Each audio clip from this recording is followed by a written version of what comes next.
When did you stop trusting the fun parent? My daughter and her best friend are besties for life. One time I asked my daughter, Maggie 8, if she wanted to get married, and she said, "Mommy, I'm already married." To Stacy, Greg, Stacy's dad, was the fun parent who built blanket forts until midnight and made pancakes shaped like their initials. Maggie literally counted down days until her next sleepover there. But then the next invitation came and Maggie said she was too tired, which seemed odd for a kid who never stopped moving.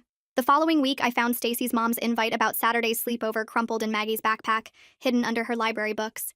When I asked about it, she mumbled something about forgetting and wouldn't look at me. That same day, I found a camera in her bag, one of those expensive digital ones, and when I asked where it came from, she froze. "It's for a class project, Mom." "For what class?" "I don't know, just leave me alone," she screamed. It was the first time she had ever raised her voice. In weeks, Maggie went from my little tomboy who lived in dinosaur shirts and thought brushing her hair was optional to suddenly begging for pedicures, asking if she was pretty enough, obsessing over scented lotions at Target. She stood in front of the mirror for 20 minutes one morning just staring at herself. And when I asked what she was doing, she said, "Making sure I look right." She was 8. When Stacy's mom called about the upcoming sleepover that Friday, Maggie overheard and started crying so hard she couldn't breathe, just ran to her room and slammed the door. The next Monday at school, pickup changed everything. Greg waved from across the parking lot like always, calling out, "Hey, Maggie!" And my daughter grabbed my hand so tight her nails dug in, hiding her whole body behind me. Her entire body was shaking. In the car, she kept checking the mirrors to make sure his car wasn't behind us. She wouldn't wear her favorite dinosaur shirt anymore, the one she'd worn twice a week for months, saying she needed to look grown up because she was almost an adult. I also noticed she suddenly had money, random dollars in her piggy bank she couldn't explain. "I found it," she'd say. But none of it made sense because an 8-year-old doesn't just find $50. When my husband and I gently asked if Mr. Gregg had done something, she shook her head so violently I thought she'd hurt her neck. She just kept saying, "No, no, no, no, no," over and over. More things kept appearing in her room. A magnifying mirror I'd never bought, concealer from a brand I don't even use, so much nail polish she could open a salon, and these homemade friendship bracelets, but weird ones with beads that spelled out words like pretty and better. She started weighing herself every morning on our bathroom scale, asking if she looked fat, sucking in her little belly. One day I tried to look at the photos on that camera. Maggie grabbed it and threw it against the wall so hard it shattered, screaming, "Those are private!" We talked to Stacy's parents and they were devastated. Greg kept saying, "I don't understand. We were buddies. We built that rocket ship out of cardboard last month." But Maggie was specifically terrified of him. Not Stacy's mom, not Stacy, just Greg.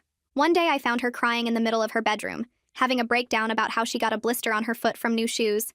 None of it made sense. Until one day, when I stayed up with my ear against my daughter's door. I didn't know what I was looking for, but then I heard the click of a camera. I immediately barged in. "Mommy, I'm sorry, please don't be mad." Bile rose in my throat. My 8-year-old daughter was sitting on the floor, taking perfectly posed pictures of her feet. I immediately ran over and pulled her into a tight hug while she cried into my chest. "Greg told me you and Daddy needed money. He said that this would help. I'm sorry for being mean, Mommy. I just didn't want to be ugly anymore." My heart broke in two, and that's when she finally handed me the camera. It was a new one. What I saw when I flicked through the photos was worse than anything I could have imagined, and I was going to rip Greg apart with my bare hands. My hands were shaking, so bad I could barely hold onto the camera while Maggie's whole body shook against mine. The photos showed her feet in different poses, painted toenails, ankles turned just so, exactly like the ads you see online, but these were of my 8-year-old daughter. My husband burst through the door and took one look at my face before I mouthed the words, "Call 911, over Maggie's head while she sobbed into my shirt. He grabbed his phone and stepped into the hallway while I held Maggie tighter, feeling her small body trembling against me. The 911 operator transferred him to some special hotline for child abuse, and I could hear him explaining what we'd found while Maggie kept saying she was sorry over and over. They told him not to contact Greg or alert him in any way because it could mess up the investigation, and we needed to keep all the evidence safe. My husband came back and gently pulled Maggie away from me, telling her they were going to make hot chocolate with extra marshmallows. She went with him, but kept looking back at me like she was scared I'd disappear. I grabbed a paper bag from the kitchen drawer and carefully put the camera inside without touching it too much, my hands still shaking so hard I could barely write the date and time on the outside. The broken pieces of the first camera were still in a box in my closet, so I got those too and put them in another bag. 2 hours felt like forever, but finally a woman showed up at our door with a police officer behind her. Deborah Carpenter had kind eyes and a soft voice when she introduced herself as someone who helps kids in situations like this. Detective Jonah Dobson was tall and serious-looking, but he smiled at Maggie when she peeked around the corner from the living room. Deborah asked if she could talk to Maggie in her room where she'd feel safe and comfortable. I watched from the doorway as Deborah sat on the floor with Maggie and pulled out some dolls from her bag. She let Maggie play with them while asking really gentle questions about Greg and what kinds of games they played. Maggie's voice was so small when she said, "Greg said it was our secret game," that I had to grip the doorframe to keep from running in there. Detective Dobson started taking pictures of Maggie's room, focusing on all the nail polish bottles lined up on her dresser. He put on gloves and carefully bagged each item: the mirrors, the makeup, those weird friendship bracelets with words on them. He explained something about chain of custody and how this would help prove what happened to Maggie. That first night was the worst because Maggie wouldn't let go of either of us. She slept right between my husband and me, waking up every hour crying and checking that we were still there. She kept whispering, "Don't let Greg come," and we promised her over and over that he couldn't hurt her anymore. The next morning, Deborah came back with a folder full of information about something called the Child Advocacy Center. She explained it was a special place designed just for kids where Maggie could do an interview that would be recorded so she wouldn't have to tell her story multiple times. The building had toys and comfortable rooms, not like a police station at all. I called the school while my husband made Maggie breakfast and told them we had a safety concern about pickup. The principal didn't ask questions, just said they'd put new procedures in place right away, and Greg's name would be flagged in their system. My husband called his boss and arranged to work from home for the next few weeks so one of us could always be with Maggie. We made new rules like keeping the bathroom door cracked open during bath time and making sure all electronics stayed in the living room where we could see them. Maggie followed me everywhere, even just to get a glass of water from the kitchen. We set up a little nest of blankets on the floor of our bedroom where she could sleep if she got scared. The pediatrician they sent us to was really gentle when examining Maggie, checking for any physical signs while a nurse held her hand. Maggie kept asking if the doctor thought she was pretty, which made my chest hurt all over again. Detective Dobson called to say their tech people were working on recovering deleted photos from both cameras. He said what they'd found already was enough to arrest Greg, but they wanted to build the strongest case possible. We had to buy new clothes for Maggie because she wouldn't wear anything Greg had seen her in. She picked out dinosaur shirts again at Target and for the first time in months didn't ask to look at the nail polish. Every night she'd wake up scared and crawl between us, clutching her stuffed elephant so tight its fur was matting. We stopped using cameras completely. Even our phones stayed face down so she wouldn't see the camera lens. The next morning, Stacy's mom called while I was making Maggie breakfast, asking why she hadn't seen us in weeks. My throat closed up as I tried to find words that wouldn't destroy her world. Deborah had told us to say only that there was an ongoing investigation involving the girls. I heard confusion in her voice when she asked if everything was okay between the kids. My stomach turned as I repeated what Deborah said while watching Maggie push cereal around her bowl. 3 days crawled by before our appointment at the Child Advocacy Center arrived. The building looked more like a daycare than anything official, painted in bright colors with a playground visible through the windows. Maggie's hand stayed locked in mine as we walked through the front door into a lobby full of toys and books. A woman with dark hair and kind eyes walked over and knelt down to Maggie's level. She introduced herself as Nora Santiago and asked Maggie about the stuffed elephant she was carrying. Nora led us to a room that looked like someone's living room with soft couches and more toys scattered around. She explained that she and Maggie would talk in a special room while my husband and I waited here. Maggie looked back at us 3 times before following Nora down a hallway covered in kids' artwork. My husband and I sat on a couch facing a big fish tank, watching yellow and blue fish swim in circles. Neither of us could focus on the magazines on the coffee table or the TV playing cartoons quietly in the corner. Every few minutes, one of us would check the clock on the wall, then go back to watching the fish. An hour dragged by before Nora came back without Maggie, who was still playing with toys in the other room. She sat across from us and explained she couldn't share details to protect the investigation's integrity. But she confirmed Maggie had disclosed concerning behaviors and everything was recorded for court purposes. This meant Maggie wouldn't have to tell her story over and over to different people. Detective Dobson met us in the parking lot afterward to collect the broken camera pieces I'd been keeping in a shoebox. He put on gloves and carefully transferred each piece into an evidence bag, while explaining their tech team was really good. They might recover deleted images that could show when everything started, and help build a stronger case. That evening, my phone buzzed with a text from Greg asking if Maggie wanted to come to Stacy's birthday party next weekend. My hands shook as I showed it to my husband, who immediately took a screenshot and forwarded it to Detective Dobson. I wanted to throw my phone against the wall and scream at Greg to never contact us again. Instead, I deleted the message without responding while my husband held me as I shook with rage. The next morning, we went back to the Child Advocacy Center for Maggie's medical exam. The pediatrician was a woman with gray hair who spoke softly and moved slowly, so Maggie could see everything she was doing. A nurse held Maggie's hand while the doctor checked her over, looking for any physical signs that something bad had happened. Maggie kept asking if the doctor thought she was pretty, if she looked okay, if she was doing good. Each question broke my heart into smaller pieces as I realized how deep Greg's manipulation had gone. After the exam, Nora sat with us in that same comfortable room and explained what she'd learned about grooming tactics. The friendship bracelets with words like pretty and better were classic ways predators make kids feel special and grown up. All the beauty products and mirrors were meant to make Maggie focus on her appearance and feel like she needed to look a certain way.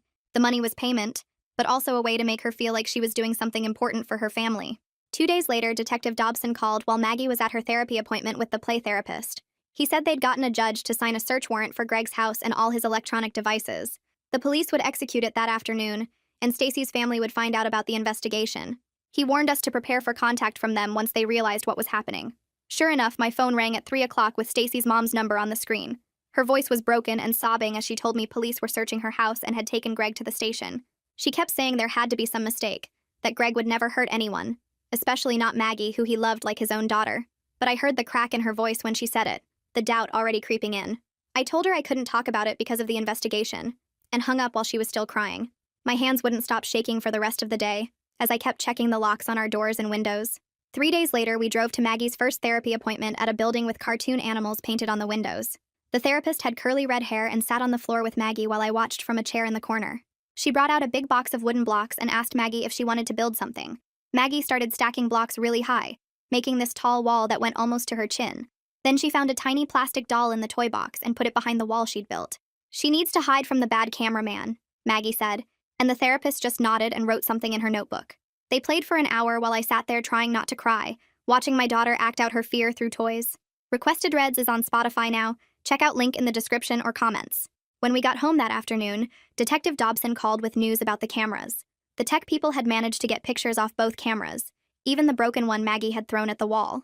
He said they found images going back 3 whole months, hundreds of them stored on memory cards. The evidence was enough to file criminal charges, but he warned us the legal stuff would take forever, maybe a year or more before any trial. My stomach dropped hearing it would drag on that long, but at least they had proof of what Greg did. 2 days after that, we had to go to a parent education thing at the Child Advocacy Center. There were 6 other parents in the room, and we all sat in a circle while a counselor talked about how kids react to trauma. She explained that kids might wet the bed again, or have bad dreams, or get really clingy or angry for no reason. One mom started crying when the counselor talked about kids blaming themselves, and I realized we weren't the only family going through this nightmare. It helped a little knowing other parents were dealing with the same awful stuff. The counselor gave us handouts about warning signs and coping strategies, and told us to be patient because healing takes time. That weekend, we got terrible news that made me want to punch something. Greg had posted bail after his arrest and was out walking around free. There was a restraining order saying he couldn't come near Maggie or our house or her school, had to stay at least 500 feet away.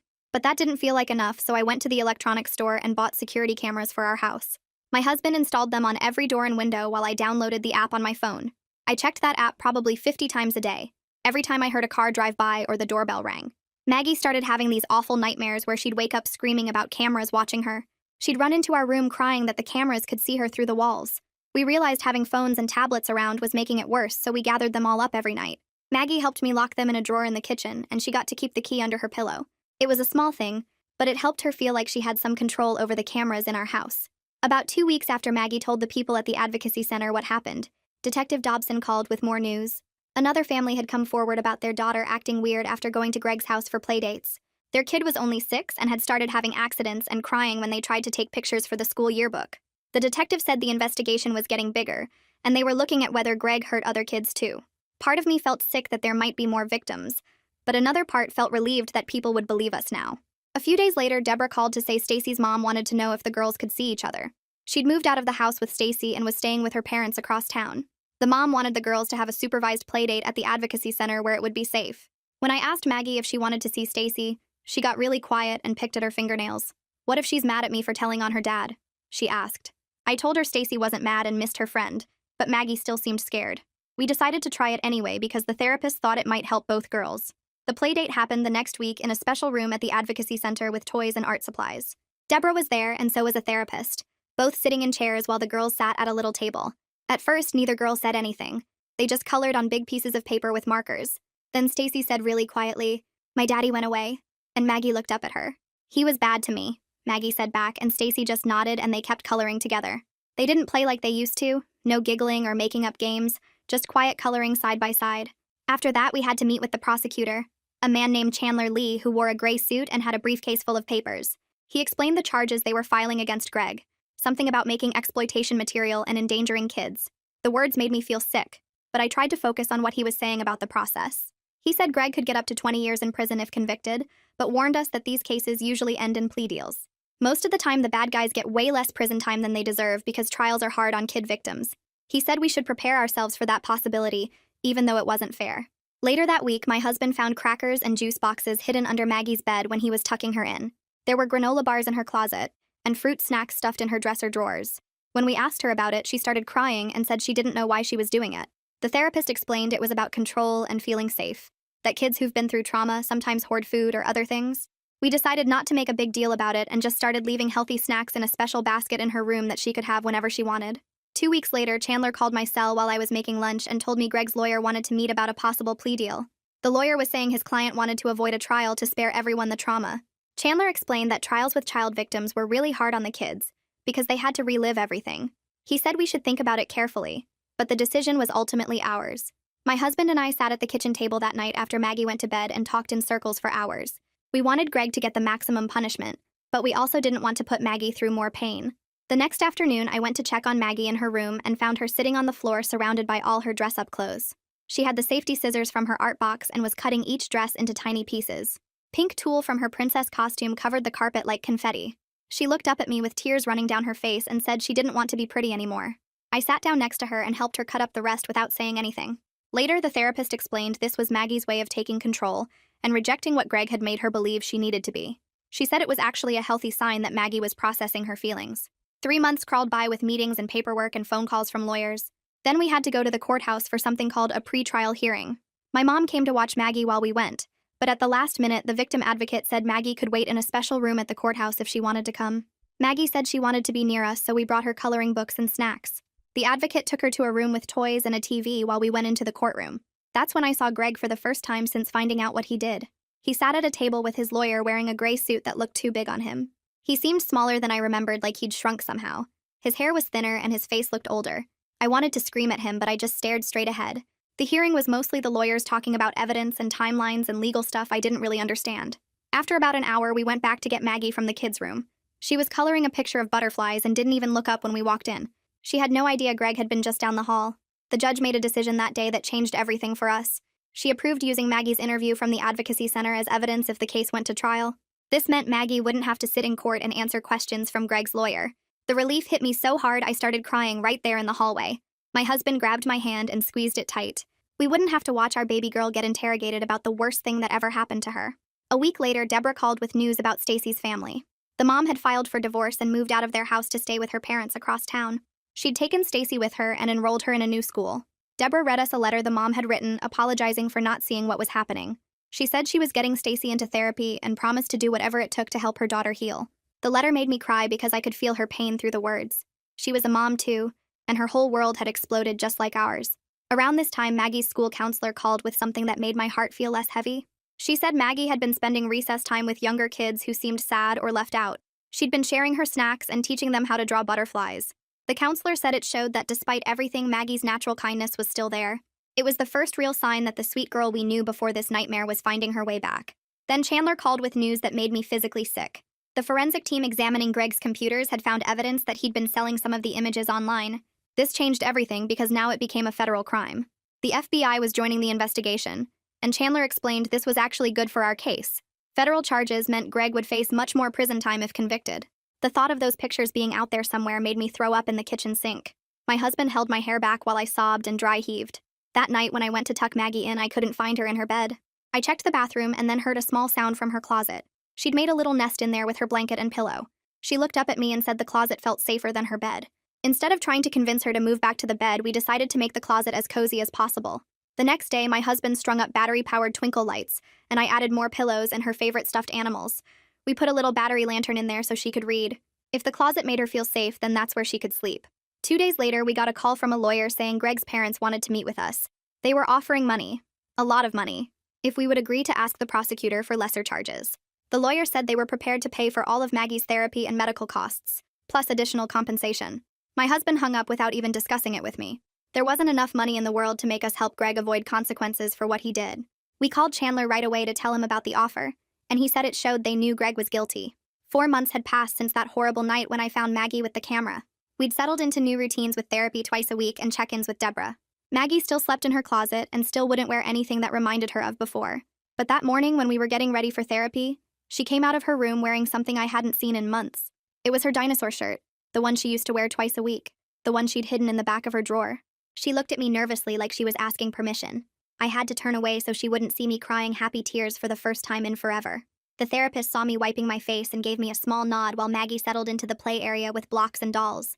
That same afternoon, Chandler called about another family coming forward, whose 6-year-old daughter had been to play dates at Greg's house, and started showing similar signs like asking if she was pretty enough, and having unexplained money in her backpack.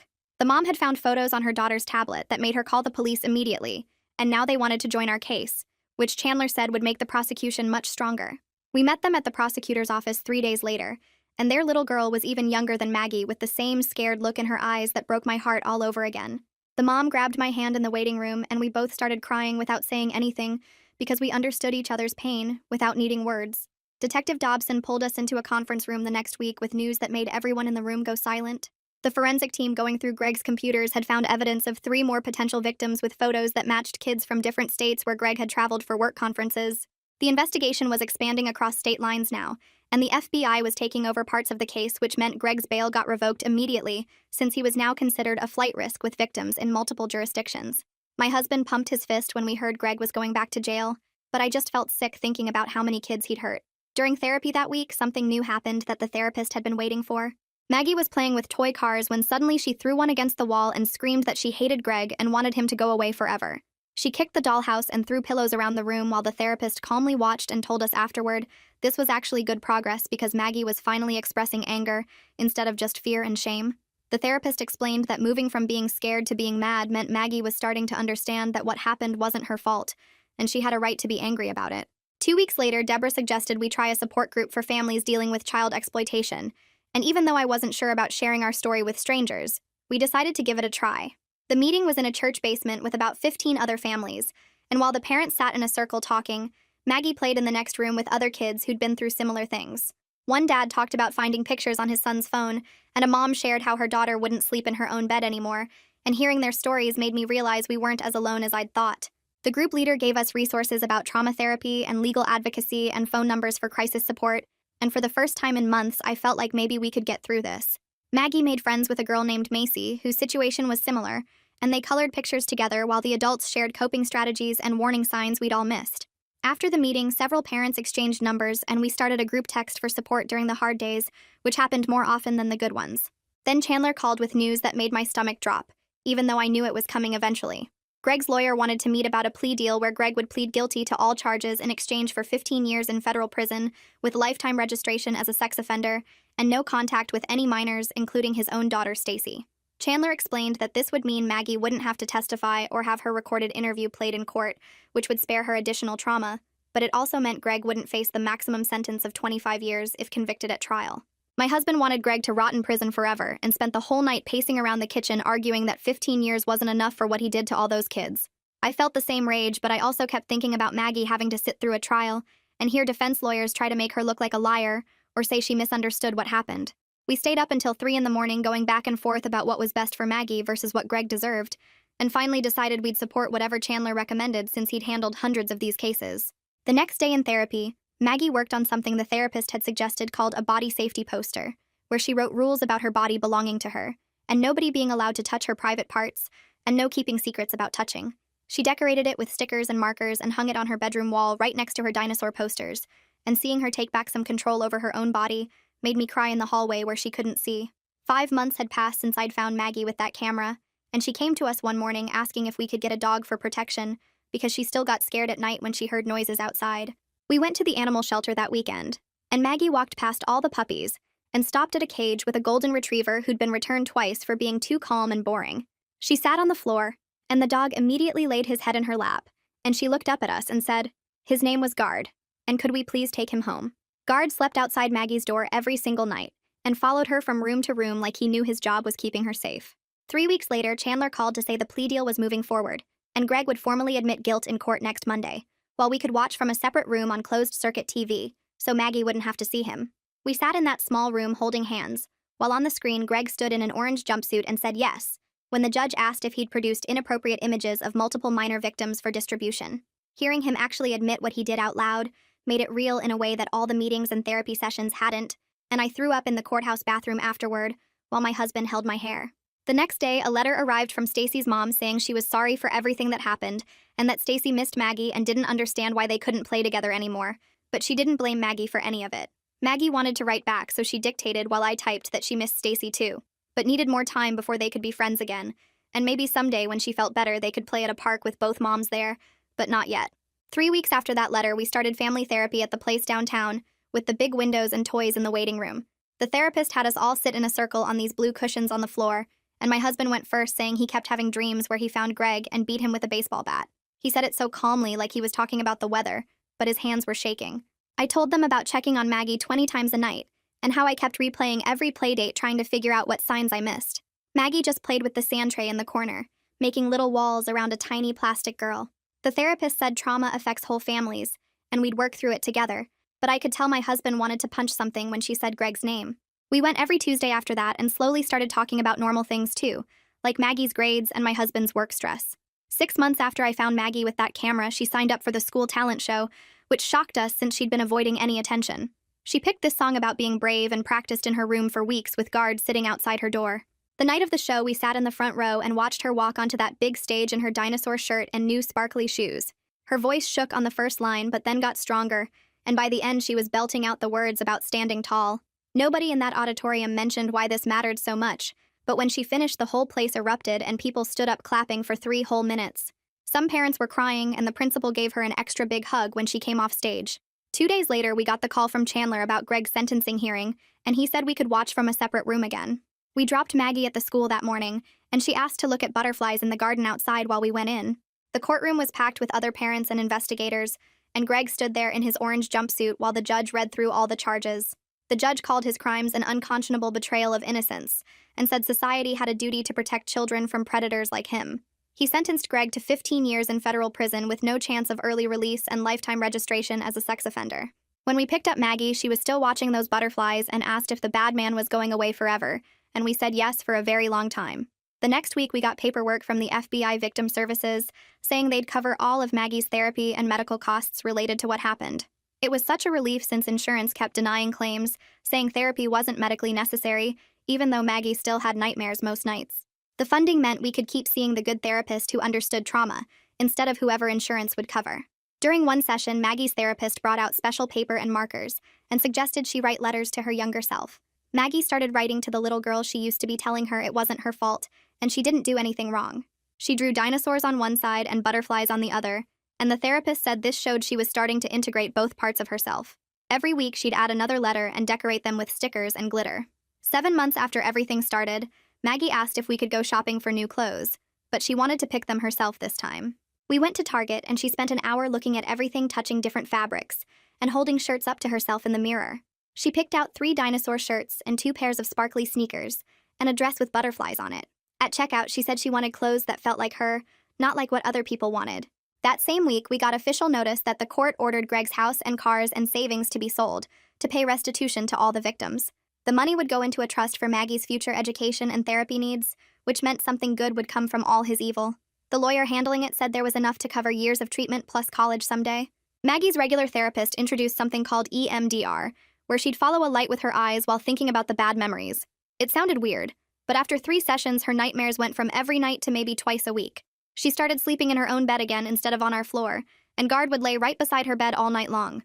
One morning, she came to breakfast and said she slept all night without waking up once. Around this time, the other families from the investigation started a private group text, and we'd share updates about our kids. When one mom said her daughter was scared to go back to the school, we all shared what worked for us. Another dad said his son started playing sports again, and that gave us hope.